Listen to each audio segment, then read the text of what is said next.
Hello, ladies and gentlemen. Welcome back to Talos of Tech live on Twitch. It's been a while. I didn't stream for about a week, I think, partially because birthday interfered with schedules a little bit, and then several days after my birthday, my head was giving me the most nasty headache I've ever had in a long time. So I apologize for the lack of streams, hoping to get back on track now, and appreciate, sorry, I'm not used to this yet. Everyone, Twitch priming all of a sudden. Thank you, Glassfire73 for 18 months. Very Complex for 17 months at tier 1.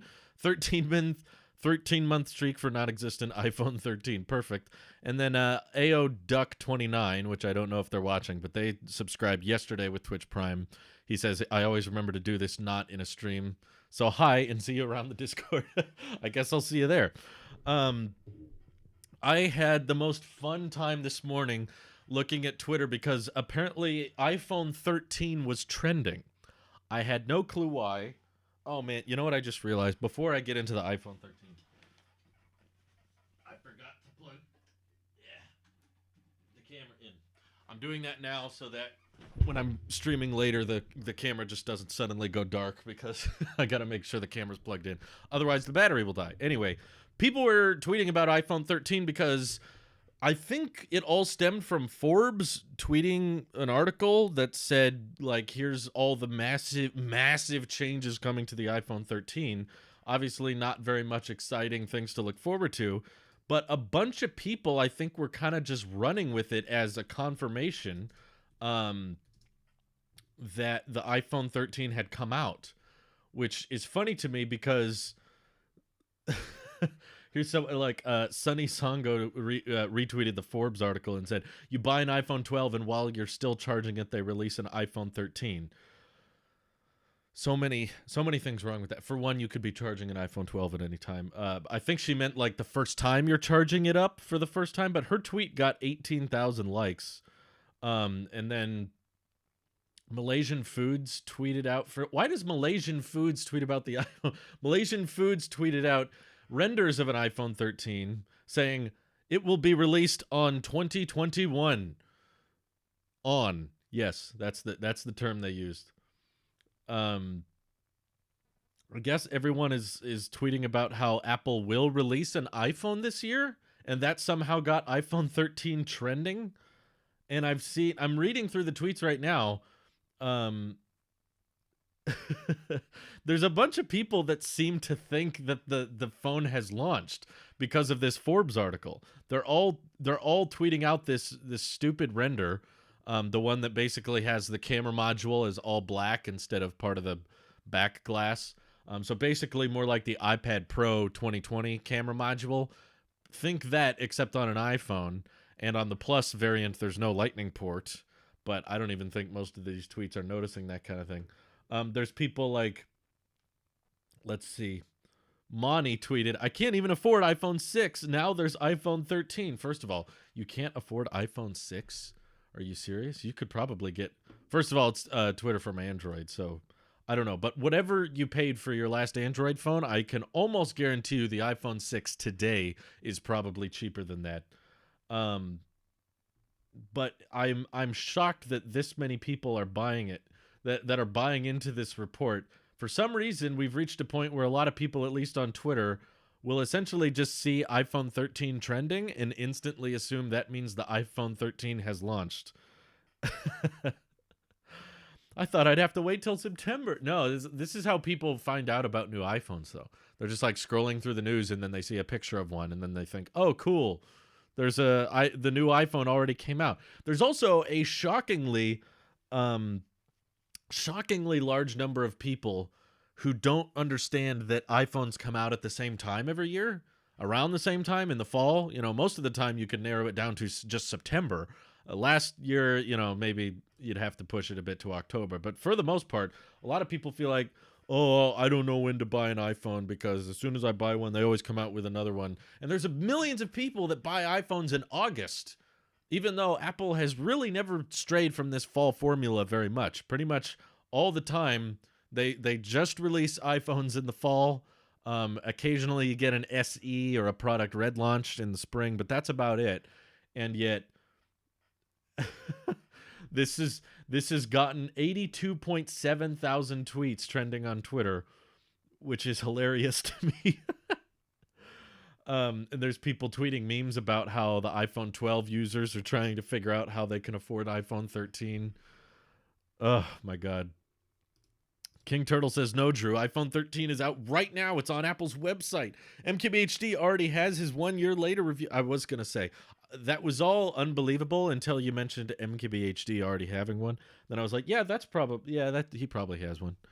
To be fair, though, if you buy a black iPhone 12s mini or iPhone 13 mini, from the back of the device, or the front at least, it'll probably look just like this. Not much different at all, which is kind of funny.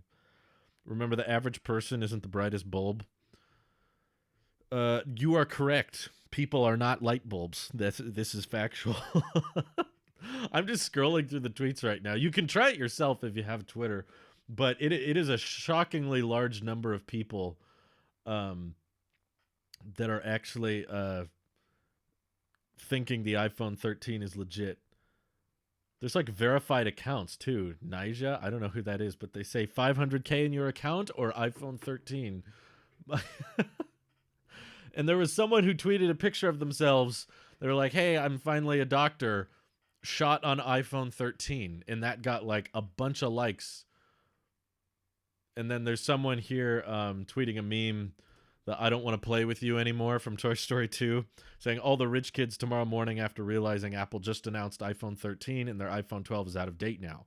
See, I get it. Sometimes it's hard to tell with Twitter. There's a lot of sarcasm. There's a lot of memes people are making. And I'm used to seeing memes on Twitter and people making jokes about how what always made me laugh personally was the fact that every year people use the same iPhone. The iPhone isn't different meme, right? Like iPhone 12 users wearing a shirt, unboxing the same shirt. It says 13. They use that same meme every year. So you are joking and you are memeing about how the iPhone doesn't change, while at the same time, the comedy, the meme itself, has not changed for like as long as the iPhone design has been the same. So that always made me laugh. It was like you're memeing unoriginality, and at the same time you are being unoriginal. We've seen the whole iPhone's not that different this year for 6 years, but people keep memeing it. But I'm used to seeing this type of trending, this type of meme attraction when the iPhone comes out. You know, when the iPhone 12 launched, I was used to seeing all this type of hype and all this trending and all these memes people making. Oh, I can't afford it. iPhone 13 is too expensive. I can't do it. I'm used to that when the phone launches. But now we are getting all of this hype, all of this trending iPhone 13 relevancy on Twitter, despite the phone is nowhere near launching. We're not even close. We still got like another, what is it, February, probably September. We got another like 6 months, 7 months until iPhone 13 comes out. Yet people are looking at this picture from this Forbes article and basically just deducting that means the iPhone 13 has already come out, which is funny. I bet there are hundreds, if not thousands of people who are probably reading this now and thinking the iPhone 13 has launched and will continue to think the iPhone 13 is launched for many, many months and not be proven incorrect. I had an absolute frenzy replying to people on Twitter today. There's a lot of funny ones I'm scrolling through right now. There's a lot of people that seem to be tweeting out pictures of themselves saying, you know, shot on iPhone 13, or, you know, I can't wait to get, I can't afford iPhone 13. It's too much. Or the memes are still there despite Apple literally announcing nothing today, which is hilarious to me. I'm just getting cracked up thinking about the fact that this is enough to get people triggered, I guess. It's just kind of pathetic, really. Apple is doomed. My mom is one of those people who don't realize that iPhones come out at the same month every year. That's unfortunate. I try to tell people as much as I can. Whenever someone asks me about buying an iPhone, a non-techie person, so it's just like an average consumer, not someone who watches my videos or anything, they're just like, I'm thinking about getting a new phone. That's one of the first things I always try to bring up, is I always say, okay, well, there should be new ones coming out in September.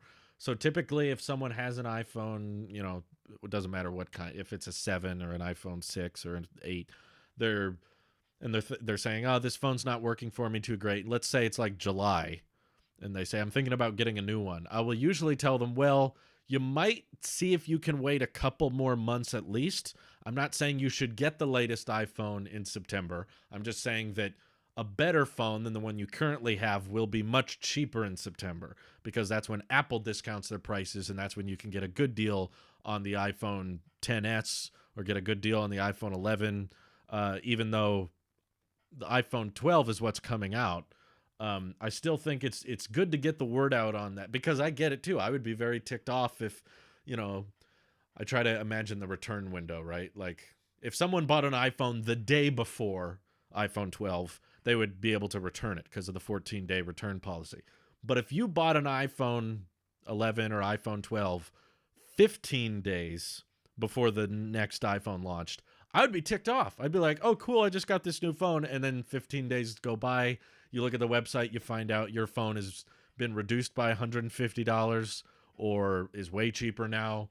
Or for that same money you spent on your iPhone, you could have bought a way nicer iPhone that was just launched. That's got to suck. That's got to be a terrible feeling. So telling as many people about when iPhones come out as possible is not really like a nerdy, like overbearing geek thing to do. It's really just trying to help them. You're really just like, I don't want you to waste your money. That's all. If you're happy with that phone, that's great. You don't need the newest iPhone, but at the same time, just know that it will get cheaper, most likely. The 10R is what came to mind to me. The 10R launched in 2018, but then when the iPhone 11 came out, they deduced the price. Is that a term? Deduced. That doesn't sound right. Deducted the price $150. And I know it's not a huge part of the market, but that there was at least a couple thousand, maybe even a couple tens of thousands of people that bought an iPhone 10R for $750 15 days before the iPhone 11 came out. Reduced. That was the word. J-Man Lean. Sorry, I don't know how to pronounce that, but thank you for the Twitch Prime. What feature will Apple use to advertise the 13/12s? Looking pretty bland. I very much agree. I've thought about this a lot, actually, because every year Apple needs some type of hype feature, something to get people excited for. iPhone 12, a lot of people said was boring, which I was always confused by, because I was like, compared to prior years, this was a fairly major upgrade with all the display sizes were new, the chassis was new, cameras, okay, not that new, notch, not that new, but still, OLED is a standard feature. And the biggest hype term I think Apple used with the iPhone 12 was 5G. Unfortunately, I'm not excited about that, as you guys know, but you do notice in the marketing and stuff, they cannot get enough of that, because like we've talked about in previous videos and live streams, like 5G is the perfect marketing tactic, because you basically just get to say speed a million different ways. Oh, it's so much faster. This is so much faster. You're so much faster with 5G, even though it doesn't really mean faster. I see a lot of people saying in the chat they think it'll be 120 hertz. I personally disagree, because that's a pro only feature. I don't think 120 hertz is going to be on the entry-level iPhones, so that will be a lot harder to advertise. Sure, if there's ads for the 13 Pro and 13 Pro Max, yeah, 120 hertz would be a great feature to be like, oh, the display is more responsive and it's more buttery. And I think 120 hertz is a big deal, but I know for a fact that there's not a great way to advertise it. You either have to know about it or you don't really know about it. And Apple saying 120 hertz in a Super Bowl ad or something is really not going to mean anything to the average. Everyone's going to be like, what's that? Oh, I don't use 5G either. I'm just saying it's a great hype word for them to plaster everywhere. 120 hertz they don't get to plaster on the entry-level models, which is why I personally think it'll be Touch ID. I think that's something that affects the tech community, for one. Yeah, everything affects the tech community. But Touch ID coming back impacts the everyday person. I've noticed that. Even people who aren't into tech, even people who don't really follow smartphone news like we do, they know the difference between Touch ID and Face ID. There's a lot of people that are like, I don't like the new iPhone because I have to use my face and I wear a mask and Face ID doesn't work, blah, blah, blah. Hopefully iOS 14.5 can change that for a lot of people if you have an Apple Watch. Severely large number of people own an Apple Watch, but still, at the end of the day, most people do not. Most iPhone users don't have Apple Watches, but I will add it's a very large portion that do. In the United States, it's over a third. Based on most recent research, it was like 35% of iPhone owners in the US have an Apple Watch, which is pretty massive when you think about it, but still, most of the time people don't, whereas everyone's, for the most part, getting affected by the pandemic. So, Touch ID coming back, I think, will make a lot of people who have yet to make the switch to a notched iPhone feel very comfortable upgrading. Oh, cool, I can still use my fingerprint. And it was trending on Twitter a few months back, I think, as well. I remember thinking when I saw that trending, Touch ID versus Face ID, very, very passionate arguments on both sides. There were a huge number of people saying, like, Face ID works way better. I'm so happy with Face ID. And there were all these people saying, Face ID sucks. I can't stand Face ID. I want Touch ID back. And I was like, okay, these are people engaged in this discussion that don't care about megapixels. They don't care about camera, deep fusion, or the night mode on the ultra wide lens. All nitpicky things when it comes to the tech community. Smartphone camera comparisons are all kind of ridiculous in this day and age with HDR, Dolby Vision. All that kind of stuff is just nerd talk. But Touch ID, I feel like, surpasses that. And I feel like because of the pandemic and based on what rumors have been saying, I feel like there's a decent chance, it's not a guarantee, but there's a decent chance of Touch ID making a comeback. Even if you don't think it's going to be that useful, or you don't think the pandemic will be as relevant by the end of this year, I still think Touch ID makes a huge difference to everyday people. And that's something that when it comes to the S year, because obviously we just had a major year with the iPhone 12, inevitably that has to be followed by a minor year, which is what we're in now. It's not a major year, like you said. It's very bland. What's going to be the flagship feature? Apple's already milked the 5G train to death. Are they going to advertise it again? Get another 5G phone, or this 5G's better.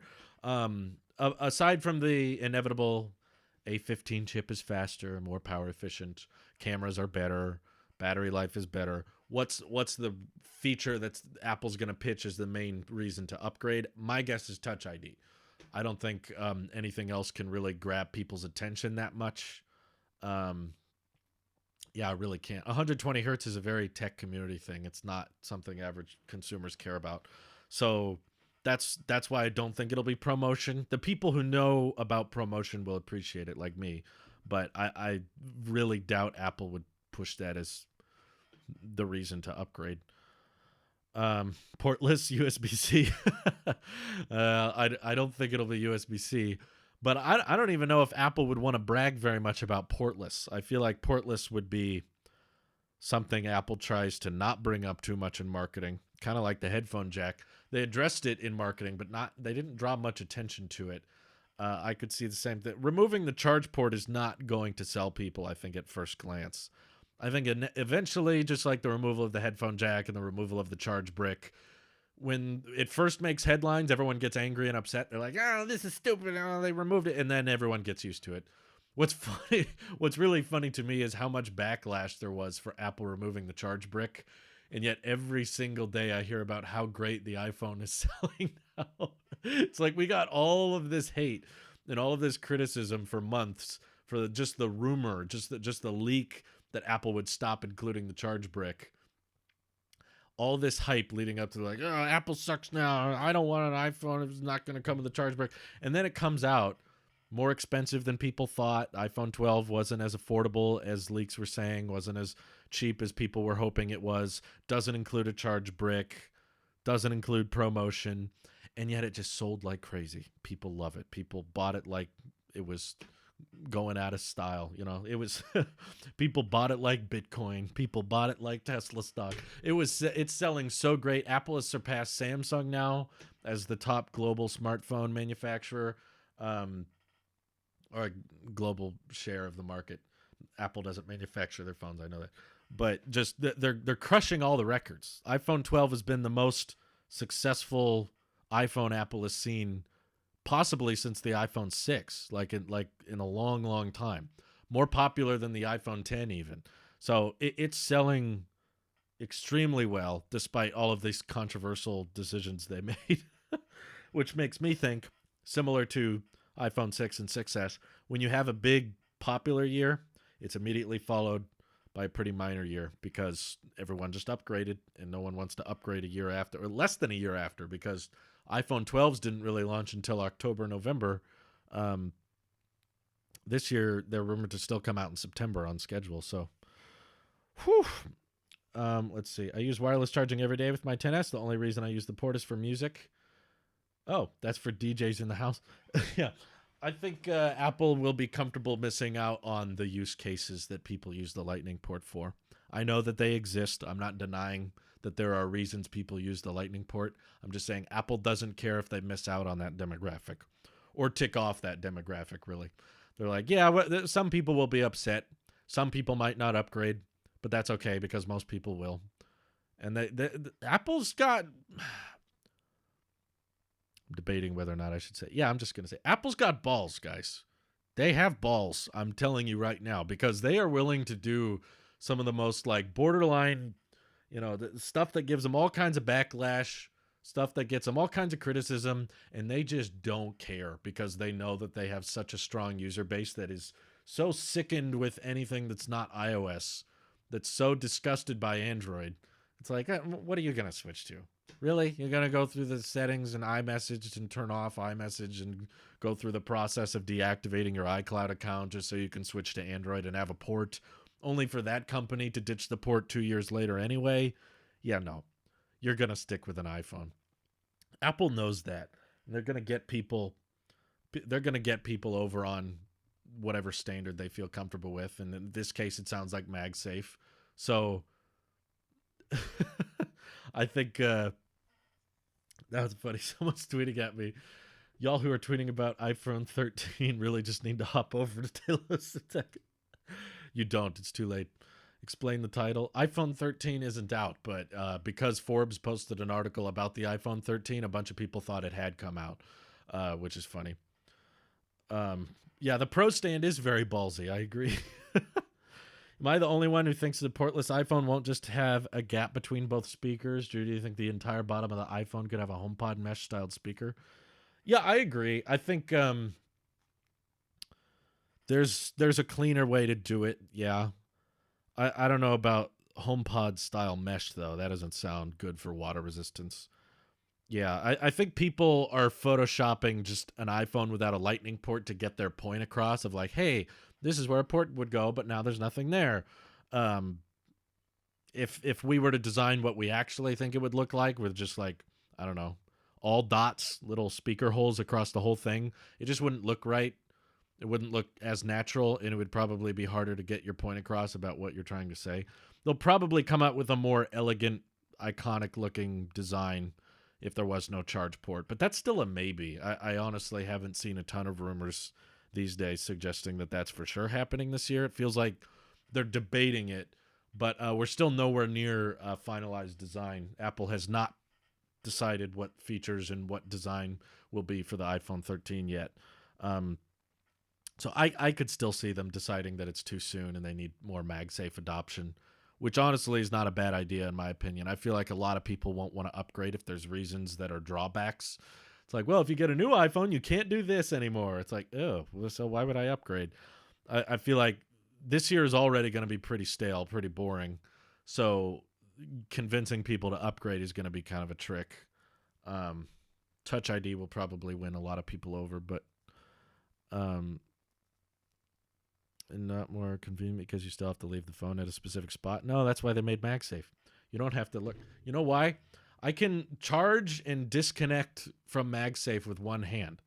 That's why it's, to me, instantly more convenient. I got MagSafe puck right on my desk. If I want to start charging my phone, I just go click. Now it's charging. When I'm done, I slide it off like that. One hand. Whereas with a lightning cable, you can't really charge and unplug it with one hand. It's kind of difficult. Try to like put one hand aside, right? You're not doing anything with this hand. And try to just hold your phone near a lightning cable and get it to plug in. No, you can't. You need a dock. Whereas MagSafe, you can just blunk, connect like that. Just pinch it on the edges to disconnect the puck. Very simple, very easy. It's not super efficient, no, but it's such a small use of power consumption.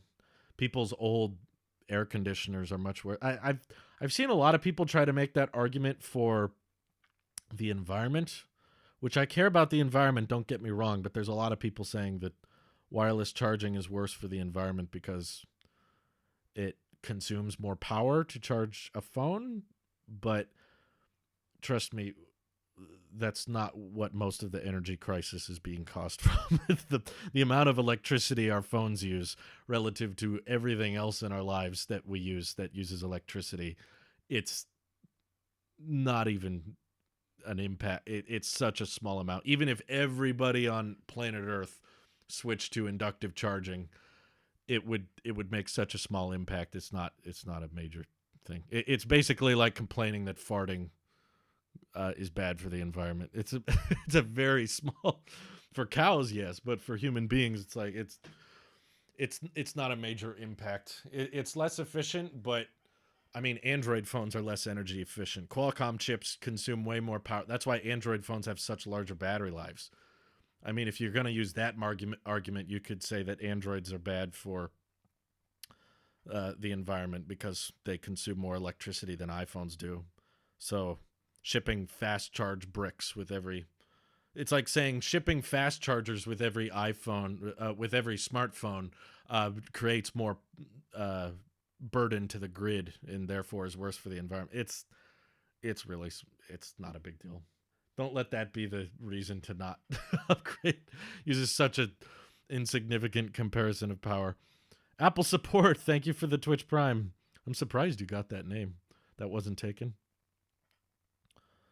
Cares about the environment enough to remove the charge brick. We can't remove the Apple sticker.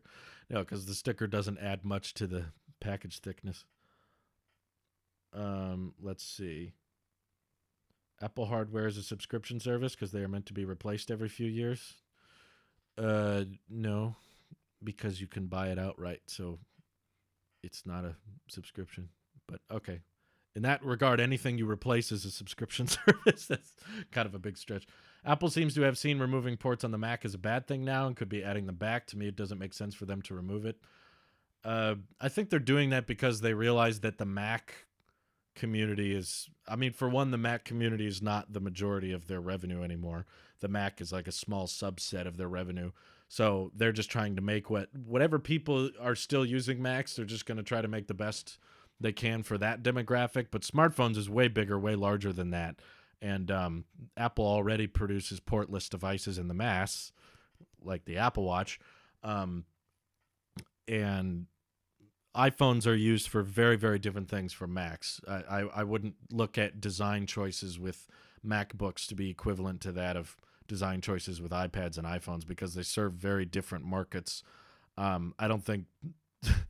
if they're adding back ports on the MacBook, that doesn't mean they're going to plan on keeping Lightning around for the iPhone. I think if Apple planned on keeping the charge port for a long time with the iPhone, they would have switched to USB-C by now. The fact that they haven't switched to USB-C to me is evident that, okay, they probably don't want to switch to Type-C because they think portless is right around the corner anyway. And MagSafe is just a great example of them being like, oh, okay, let's get ready to say goodbye. Let's see. Maybe the MacBook. Thinking of a small flat magnetic MagSafe charger at the bottom, maybe like the MacBook MagSafe. What are you thinking? Small flat? Yes. So inductive charging is less efficient, but it's such a small amount. It's not a burden to the grid. And MagSafe solves the problem of having to charge your phone from a specific spot. For the record, I'm very, very confident that if Apple removed the charge port, they would include a MagSafe puck. I'd be very surprised if they didn't include anything. Maybe not a metal one like this. Could potentially be a plastic one that's a bit cheaper to build. But if there's a new standard that they want you to adopt, for sure, I'm pretty confident they would switch out that Lightning to USB-C cable for a MagSafe cable. And yeah, that's more expensive, but I'm just saying that's something they would do. Anyway, the price of the iPhone might be pretty high, but the rumors have also suggested that the first iPhone to be portless would be a Pro model. It would be a high-priced one. Potentially, if the Forbes article is correct, it would be the Max iPhone. So yeah, it's $1,100 you're spending on the phone. They can afford to throw in the little MagSafe puck. I don't think a Lightning to MagSafe adapter would work though, because most Lightning cables are attached to a 5-watt brick, and 5-watt can't power MagSafe. So they could ship a bunch of adapters, but they probably wouldn't do very much. Do you think they'll have an iPhone called iPhone 15? I don't know. Maybe, but it feels like to me they're going to have to decide something here pretty soon to figure out how they're going to do naming, because after a while the naming starts to sound a little too overbearing. 13, 14, 15, 16, 17. It loses its wow factor, I think, when it iPhone 39, it at a certain point I don't think they're going to continue with the number naming scheme. What they'll replace it with is all speculation. They could start naming it things completely different, kind of like how Mac OS is named by different California locations. It used to be named by different cats of the animal kingdom. iPhone 754 Pro XL. Yeah, so right now it's still fairly low in the number count that it doesn't sound too crazy.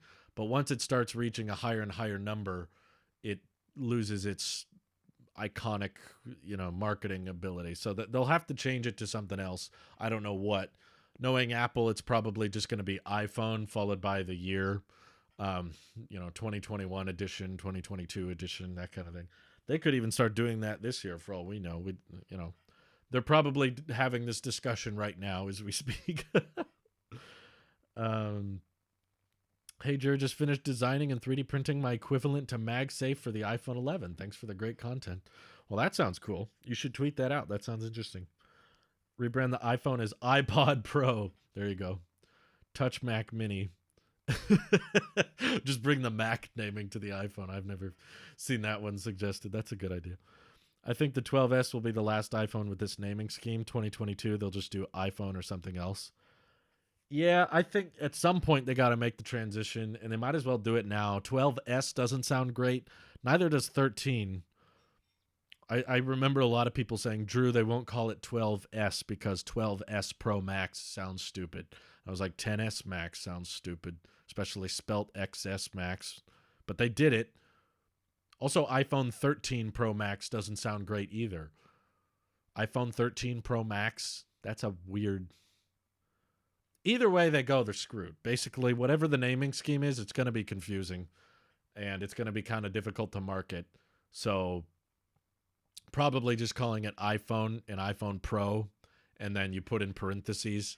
This is kind of what they do with iPads. They just say iPad, and then at the bottom, whenever they're referring to it, it says 8th generation or 7th generation. It wasn't actually... Apple never branded the new iPad Air the iPad Air 4. Nowhere does it actually say Air 4. It's always iPad Air, and then in parentheses, 4th generation. They could basically just start doing that with the iPhone. Just say iPhone and then 2021 edition, or I don't know if they'll count up from 0. What do they say? 13th edition, 14th edition? I don't know. That might be a little bit. They just don't put that in the marketing. They don't put the parentheses things in the ads. I'm looking at iPhone boxes as we speak. They all have the number on the side. Well, most of them do. They actually stopped. I never noticed that. When did they stop? Let's see. iPhone 7 doesn't have it. Oh, I think it stopped at 6S. This is kind of cool. I wish I could show you. So basically, like iPhone 3GS, they had written on the side of the box. Where's the original? I have it somewhere. It's back there. Oh, that one just said iPhone. Yeah, iPhone was just normal iPhone. And then it was iPhone 3G, 3GS, iPhone 4, I think. Yeah, iPhone 4 and 4S had the number 4 and the letter S written on the box.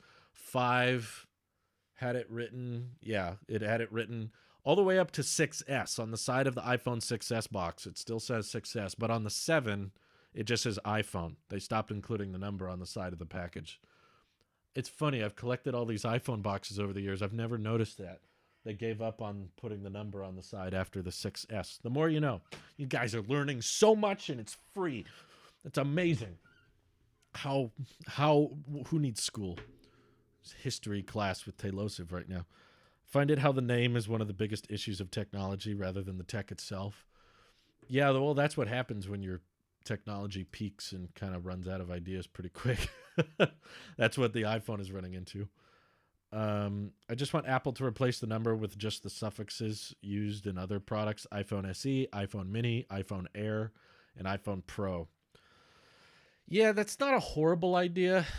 I feel like it might not run off the tongue as well. Just say iPhone Air each time, iPhone Pro. iPhone Pro sounds pretty cool, actually. iPhone Mini, I guess. Air is kind of weird because Air has meant different things over the years. Air used to mean the thinnest and the lightest, but now it doesn't. Now it just means like mid tier. And then we also have AirPlay and AirPods, so it's like, it just means light or wireless of some kind. So I guess you could call it iPhone Air. I guess that works. Or iPhone Fold. I was talking to Randy the other day about that. I was like, Apple might actually release a foldable phone just because they're completely out of ideas. Honestly, I don't think that's as crazy to believe anymore. I'm not saying it will happen. I'm not saying it's likely or probable. I'm just saying at a certain point, Apple's going to become less and less relevant to the market because the phones are going to be so dang similar year after year that they might not even be like, no one wants to talk about our iPhone, so we got to do something crazy. We got to do something miraculously out there to get people talking about iPhones again. So they do a foldable, make it crazy expensive, include Apple One for a year if you get the foldable, ships with AirPods Pro in the box, something crazy like that, and MagSafe Duo is included or something. I don't know. Comes with an Apple Watch. It's like a complete iPhone package. You get everything in one box. Any phone can fold if you're strong enough. That's true. Good strength. I used a macOS device for the first time last month, and it was so difficult not having a USB-A port was a very pushback. Since it wasn't mine, I couldn't just sign into my accounts. Glad I gave it back. Good knowing that little fiddle. It was good enough, though. Well, yeah, if you've never used one before, I imagine it's very difficult. Same way if you gave me a Linux machine and asked me to edit videos on it, I would probably have a hard time as well. USB-A is very widely supported, but I kind of hate that about it because USB-A as a port is pretty terrible. Making a symmetrical but not reversible port is one of the worst decisions I've ever seen in tech history. Out of all ports out there, USB-A is one of the dumbest, and yet they put it on everything. That's the most frustrating part. They put it on so many things that people are still supporting it and people are still making accessories for it, even though the port is designed so terribly. That's why I don't want it to come back to the MacBook. I'd be fine if they axed it from the iMacs. I'd be fine if they axed it from everything, to be honest with you, just because the longer we support USB-A, the longer we'll be wasting time trying to plug things in that aren't reversible. USB-C is better in every way. So as soon as we can just get that more standardized across everything, the better. So I find it a pretty shallow, insignificant counter argument to a Mac. It doesn't have USB-A.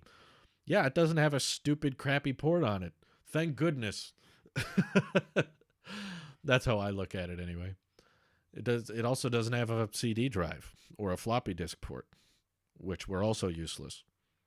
Now, they weren't useless. I mean, they used to have purposes, but we abandoned them in pursuit of a better standard. And I happen to believe that we have much better standards than USB-A these days. But as long as companies keep shipping USB-A ports on products, third parties will keep shipping USB-A cables.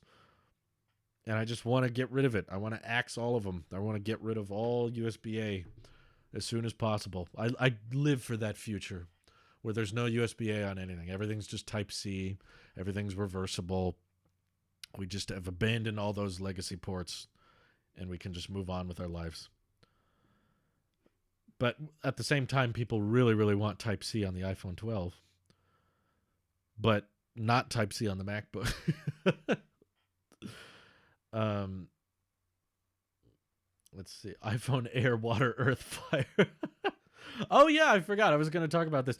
I don't know why, but for some reason, Apple already has M1 MacBook Pros certified refurbished. For the longest time, I've said I wouldn't recommend anyone buy a MacBook Pro. That one's not bad. That one's not bad. $1,100 for a MacBook Pro with an M1 chip. That is a good deal. I give the Apple Sheep stamp of approval on that one. If there's one MacBook Pro I could recommend right now, that's a really killer deal. Most of the time, the reason I don't, FYI, tell people to get the M1 MacBook Pro is because it's so similar to the MacBook Air and the advantages it has between just touch bar and slightly longer battery life. I don't feel like that justifies the cost. It starts like $1,300, I think, so it's an extra $300.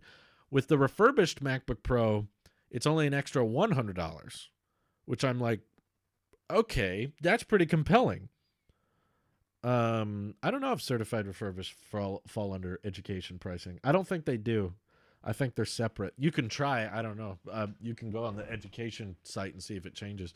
But yeah, $100 more just to get the touch bar. Okay, I mean that's pretty good. I'll say. I mean, if it was only $100 extra standard, that would be one thing. It's not. It's not if you're buying it new, but certified refurbished from Apple is basically new. They replace a lot of the components. They make it really, really clean. It's not like buying used at all. Pretty much the only noticeable difference is the package doesn't have a picture of the MacBook on it. It just has the word MacBook Pro. Other than that, buying certified refurbished comes with a warranty and everything. So it's basically like buying a brand new Apple product. They can offer them refurbished because all the tech reviewers are finished making their videos. All of them are being returned. They're all being sent back. So Apple's just repackaging them. That probably makes sense. Yeah. I don't have an Xbox anymore. I sold it. I'm actually very glad I sold it when I did, because I sold it like a week before the Series X and Series S launched. I hadn't set it up well, I guess we used it for a little while, but we basically weren't doing anything with my Xbox for a better part of a year. And I saw in the news like Series X, Series S pre-orders are going to start next week. And I was like, oh, dang, I still have that Xbox sitting in my closet. I should probably sell it before these ones come out, because that's when the value of my Xbox is really going to tank. And I got asking price for it. I got $300 for it, which I thought was pretty good considering the new ones were just about to come out. But no, I don't plan on getting another console. The main reason I sold my Xbox was because I wasn't using it, so I don't know why I would get a new one. I should buy another console I won't use. I just don't have the time, really. I'm spending a lot of time, of course, making YouTube videos, none of which are gaming related these days. So it was a waste of money to me. So yeah, I'm not playing any games really of any kind on my phone or my computer. My time is spent editing videos, and I've messed around with the PS5 though. My friend Model Y Mike got one.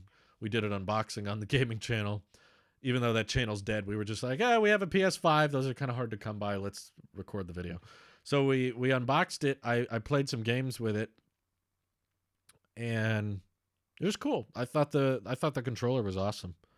I wouldn't spend much time with it. That's why I didn't order one or buy one. But hardware was pretty solid. Although the PS5 console is enormous. I feel like it's way too big. I guess it has to be that big for thermal and the GPU they put in it and everything. But overall, I feel like the size range they gave themselves for the PS5 was just way too much. Like Mike just barely was able to fit it in his media stand. Like it was close. It was like a few centimeters from not fitting. And I was just like, oh my God, how many other media stands out there are not going to be able to fit the PS5? And it's so curvy. I mean, it's pretty looking. I don't hate the design. It's just the size. If it was the same exact dimensions and size and everything, not size, but the same shape, the same look, but they were just able to shrink it down by like 30%. I feel like it would be a lot more manageable and a lot easier to store and put places. But I don't know. I'm not the primary demographic, obviously, because I don't play games. So uh, don't listen to me. I just think this for a console. Jeez, PS5 Slim, please. Yeah, we need a slim version. Maybe that's why they made it so big, so that they could get everyone to upgrade again in a year or two. Come up with a slim version. You're not going to believe this, but my podcast is called the Tailosive Tech Podcast. Just go to any podcasting platform and search Tailosive. You'll get all our podcasts. We do a bunch of them. Let's see. You can't get education discount on top of refurbished discount. Bummer. Well, it's still a discount nonetheless. $200 cheaper than new. There.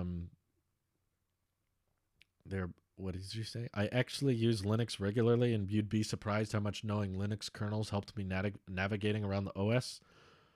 No, I wouldn't be surprised by that. That makes sense. I feel like Ubuntu with light skin or another GNOME edition on it. Yeah, the main reason I'm on Mac OS is for the application exclusivity. Final Cut's probably my biggest one. So if it's not on Linux, I'm like, sorry, I can't do much of my job. I think of it just like a PlayStation PC tower. Yeah, Jordan, I agree. It's very much. It's pretty much like the size of a little PC you would put on your desk or under your desk or something.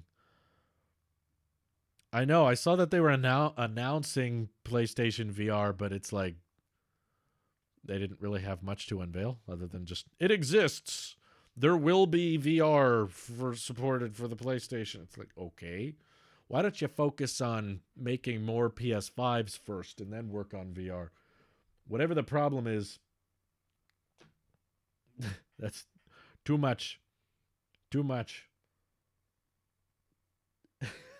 That's funny news I just saw. Samsung will give you 100 days to try a Galaxy Z Fold 2 or Galaxy Z Flip. Wow. I'm guessing if they're allowing that, there's not that many people ordering them. That's I feel like they wouldn't change their return policy if they were selling really well. Why would they?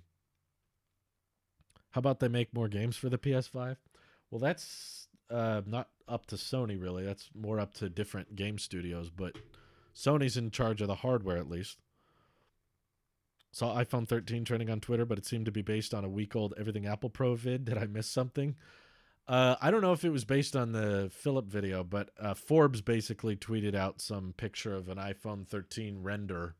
It's not even official, or it's just a concept picture, but people just ran with it, and then it started trending. And yeah, we talked about it at the beginning of the stream, but basically, a overwhelmingly large number of people thought the iPhone 13 came out today, and it was funny to read their replies and stuff.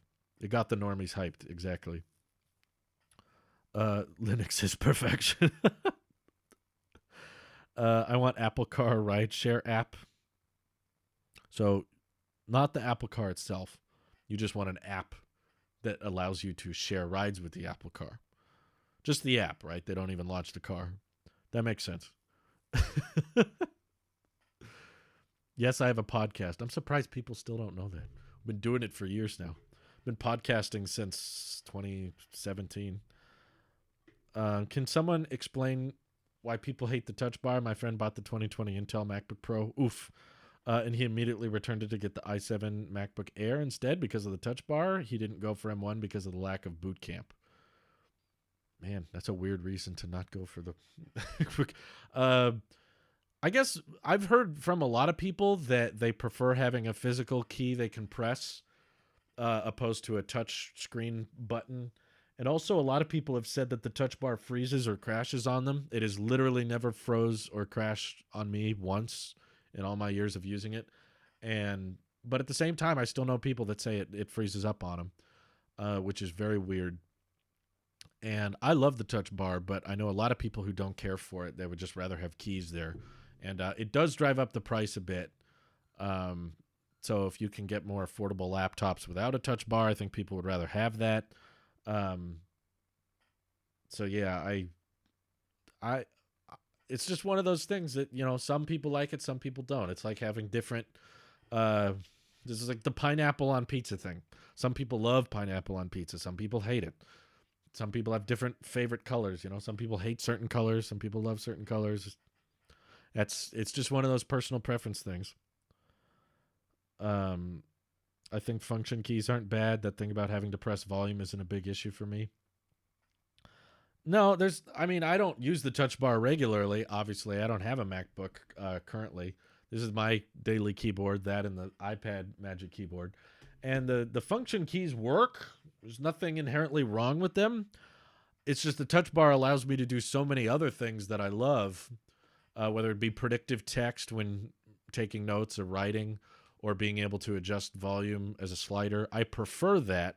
Also, another thing I forgot to bring up in my touch bar video, whenever you have a YouTube video playing, you can press one button on the touch bar and it activates picture in picture, and it will just pull the video out of the browser and put it up in the corner so you can be editing and have a YouTube video playing at the same time and use picture in picture, take it out of that stupid YouTube user interface.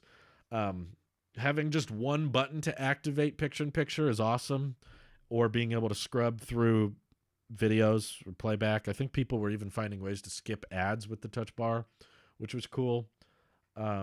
Just being able to customize it, making keys up there, whatever you want it to be. I thought it was really fun, but I've run the polls, I've seen the numbers, and it's become abundantly clear to me that the majority of people can live and are fine to live without a touch bar.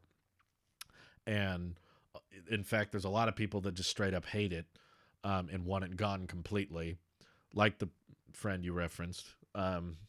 So to a certain extent, Apple has to just kind of make the call based on what most people are into. With MacBooks, at least. With iPhones, it's a bit different because it's such a large market and it's a different use case entirely. But when it comes to MacBooks, they're more tools than consumption devices. They're more about productivity instead of media.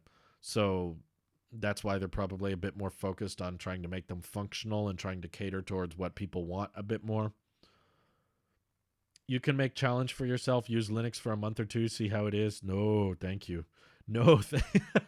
Video editor for Linux is Kdenlive. Some say it is better than Final Cut. They're wrong. Sorry. Anyways, I have to go. Yeah, no.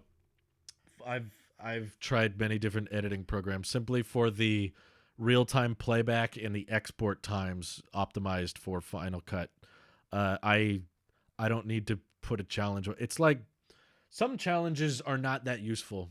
You just find out you don't like something, and I feel like that's what would happen with Linux. It's like, oh, great, I have to learn everything all over again. It doesn't work with my Apple ecosystem. I can't do AirDrop. I can't do iMessage. I can't unlock it with my Apple Watch, and I can't use the same editing programs that's built for optimized playback and export efficiency that I'm used to. I don't like this. That's my challenge for a month. And then by the end of it, I'm like, I want to go back to macOS now, please. Thank you. It's just, it would not be an interesting challenge. Oh, jeez. I have a question. I'm buying a new laptop soon. Should I get one where the keyboard detaches like the iPad or Surface, or a keyboard that folds back like a Lenovo? Which do you prefer? I personally have never liked keyboards being on the back of things. Whenever I'm using a tablet or something and I feel the back of it and there's keys, I never bought the what was it called, Smart Folio keyboards, though I've messed around with them. My friends, Nick and Randy, had them, and I picked up their iPads and flipped the keyboards onto the back, and I hated the feel. I didn't like pressing buttons accidentally on the back, and I hated how thick the tablet felt when it had a keyboard wrapped around the back, which is why I'm such a big fan of the Magic Keyboard design, is because I'm a fan of using an iPad caseless with nothing on it. If you want to go all in on tablet mode, it's super light, and yet the screen is pretty large for something that doesn't weigh very much. Very easy to hold around for extended periods of time, swipe between apps and be typing, and I don't feel any strain because of how light this iPad is, and yet the screen is still 13 inches. But when I want a full keyboard and I want a laptop experience, it's very, very easy for me to just dock the keyboard, and then I can use it like a laptop. I've never some people like that, I guess. Some people just grew up with it, or they just personal preference wise, they like being able to not have to disconnect. They don't like having a keyboard with nothing attached to it sitting around. Personally, that's never bothered me. So, if you want my opinion, I'm in favor of getting a detachable keyboard instead of a keyboard that stays attached that folds around backwards. It's never been my thing. But to each their own. There's not a wrong answer. There's just my preference and your preference. Let's see. Can I run Windows running a Linux virtual system on the Mac so I can use an Android only app so I can hack the Matrix and free the human race? Yes, you can free the human race from a Mac. Take that, Intel. Suck it. Also, did you guys catch the Mars rover Perseverance landing? They were using so many Macs in that control room. I wonder how Intel felt at the time. Well, those are Intel Mac. Yeah, but they're running Mac OS, which runs Apple Silicon, and they're probably going to buy Apple Silicon Macs once they're available. Suck it, Intel. Do you think if Apple doubled down on the touch bar, they can get their user base to get used to it like the gesture system on iPhone? Maybe. I don't know. I feel like it's different because it's a tool, not like a phone. A phone is, I think, more media consumption and communication based, whereas a laptop is more productivity based, getting work done, getting projects edited and made and exported, and using it for school, using it for work. So because of that, people are less willing to adapt. People are less willing to change. Yeah, personally, I think they could have probably just made Touch Bar standard across all the MacBooks, and people would have eventually gotten along and gotten used to it.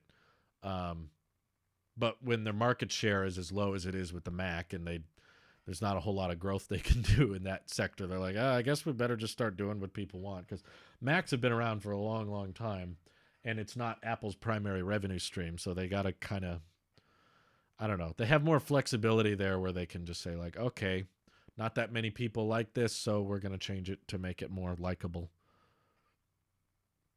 Let's see.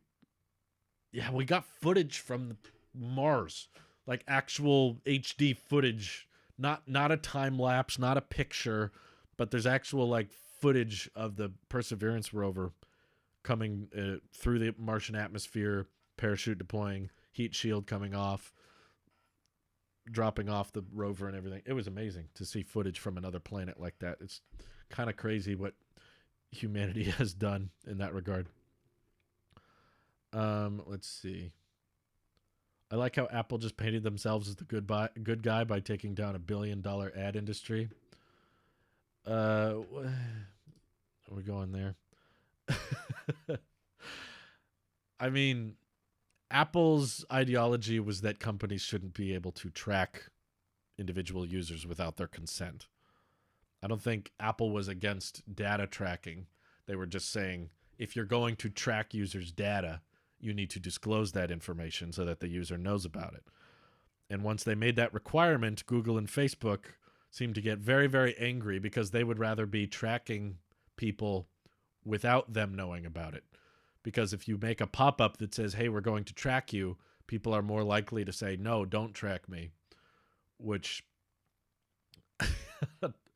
I'm just saying, I don't think Apple's against the advertising agency. They're just against companies being dishonest, which is, personally, I applaud them for. I think they're not perfect. Apple's been caught in those kinds of things too. But when they're requiring other companies to be more honest with advertising and data tracking, when they do that, I think they should get rewarded for that. They should get kudos for that. Company is trying to make other companies more honest. They're not trying to drive them out of business. That's not their goal. They're just saying, don't lie to your users. Let's see. Yes, it does have a small helicopter in that. The Perseverance rover has a helicopter inside it that will fly briefly. Very hard to fly on Mars because the atmosphere is so it's not very dense. It's not as dense as our atmosphere. Do you think the next Apple CEO after Tim could be a woman, like the retail flagship store person? Yeah, it could be. I mean, I don't know who's in charge of deciding who the next CEO is. It's probably up to the chairman of the board or board of directors, whatever the term is. It's not up to us, unfortunately, but if it was, I bet everyone would pick Craig Federighi for the memes. They're like, he's funny. He should be CEO. That's what a lot of people's logic goes to. He makes me laugh. Put him in charge. Thankfully, that's not how it works. Ooh, breaking news, guys. This is kind of cool. Any of you, yeah, Drew's acting like he doesn't know that he's not the next CEO. YOLO. I thought we were going to keep that between us. Don't out me right now. Okay, breaking news from 9 to 5 Mac. Apple begins selling refurbished M1 MacBook Airs. Whoa. You can save $150. The base model is $850 for the certified refurbished base model M1 MacBook Air. That's insanely good. Holy crap. We should tell Randy to return his MacBook Pro and get a certified his MacBook Air. That is hilarious. Wow. $850 for a MacBook with an M1 chip. That thing is arguably faster than my iMac Pro for $850. That's insane. Holy cow. That's amazing. Okay. Suddenly the used MacBook Pro looks less compelling. Yeah, I take it back. I take it back. No one get the M1 MacBook Pro. Just get a MacBook Air certified refurbished. Holy crap. That's a great deal. If you guys are in the market for a laptop, that is a solid piece of machinery. Considering, you have everything you need in that. Like the Mac Mini is really cheap and affordable and powerful, but you need like a keyboard and mouse and a monitor and everything. This is an $850 product that you can buy right now with performance better than almost any Intel laptop. Majority of laptops. It's like one of the fastest laptops being made right now for $850. Great speaker system, awesome display, comes with the keyboard, trackpad, and everything. Wow. That's a pretty killer deal, to be honest. Funny anecdote. Apple does not provide customer support with their computers. Apple hires out rental companies to send their stock of Macs to support members. That is interesting. What an anecdote, Jordan. Thank you. Not gonna lie, I'm now tempted to get that refurbished MacBook Air to replace my 2018 MacBook Air that I'm using right now. I bet it will be a lot faster, that's for sure. Definitely be a lot quieter. There's no fan in it. That's a great deal. I love certified refurbished. I know I talk about it a lot. It's not buying used because you still get Apple's warranty and everything, and the battery health is back to the battery health is at 100%. I believe they give them a fresh battery. So it's like 0 cycles. It'll look clean. It won't look used from the outside. I think sometimes they even replace the chassis. I know they do on iPhones. I can't remember if they do on MacBooks, but I know that you won't notice a scratch or anything. You won't notice fingerprints. It'll still look pristine. And you can get things for way cheaper. So that is awesome. I'm so glad they're doing that. Man. Apple tax is going to be a thing of the past with Apple Silicon now. It's just going to be like, no, that's what a good computer costs. Sure, the software might not do everything you want, but when it comes to the hardware, it's an amazing performance per dollar you can get. Like, dang. Anyway, been live for about an hour. It's been fun. It's been real, but I got to get going now. I appreciate the Twitch Primes. I'm glad we could stream again. And, I guess I'll see you guys around. I'll be posting more videos throughout the week. Take care, all. Have a good one. Bye-bye.